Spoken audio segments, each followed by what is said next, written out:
Hello മക്കളെ, പുറത്ത് നല്ല മഴ ഇങ്ങനെ പെയ്തുകൊണ്ടിരിക്കുന്ന സമയത്ത് നല്ലൊരു ചായയും കടിയും ഉണ്ടാക്കിയാലോ?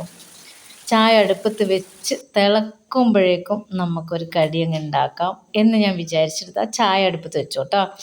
എന്നിട്ട് ഇതാ അരിപ്പൊടിയാണ്, പത്തിരിപ്പൊടി, നൈസ് പത്തിരീൻ്റെ പൊടി, അത് കുഴച്ച് വെച്ചപ്പോഴേക്കും ചായ തിളച്ചു കേട്ടോ.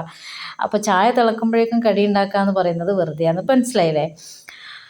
അപ്പോൾ ഞാനിതാ ശർക്കര അടുപ്പത്തേക്ക് വെച്ചു.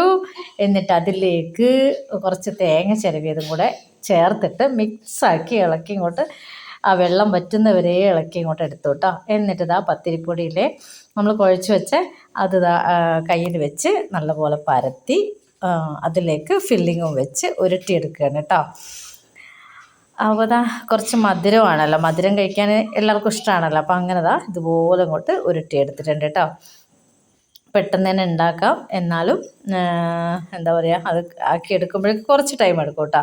അപ്പോൾ ഫുള്ളായിട്ട് ഞാൻ പരത്തി എടുത്തിട്ടുണ്ട്. അപ്പോൾ ഇനി ആവി കയറ്റാൻ പോവുകയാണ്. ആവി കയറ്റി നല്ലോണം അങ്ങോട്ട് വേവിച്ചെടുക്കണം കേട്ടോ. അപ്പോൾ അടിപൊളി ടേസ്റ്റ് ചെയ്ത് നല്ല മധുരവും ഉണ്ട് കേട്ടോ. പിന്നെന്താ പറയുക, അപ്പോൾ ഞാനിതാന്ന് മുറിച്ചൊക്കെ ഒന്ന് വീഡിയോയ്ക്ക് വേണ്ടി ഒന്ന് കാണിച്ചു തന്നതാണ് കേട്ടോ. അപ്പം നമ്മുടെ വീഡിയോ കണ്ടിഷ്ടപ്പെടുന്നവരൊക്കെ ഒന്ന് സബ്സ്ക്രൈബ് ചെയ്യാത്തവരൊക്കെ ഒന്ന് സബ്സ്ക്രൈബ് ചെയ്യുക. വീഡിയോ ഇഷ്ടപ്പെടുന്നവരൊക്കെ ഒന്ന് ലൈക്ക് ചെയ്യുക, കമൻറ്റ് ചെയ്യുക. അപ്പോൾ അടിപൊളി ടേസ്റ്റാണ്. അപ്പോൾ ഇന്നത്തെ വീഡിയോ ഇത്രയേ ഉള്ളൂ. പുതിയൊരു വീഡിയോ ആയിട്ട് വരുന്നവരെ ബായ്.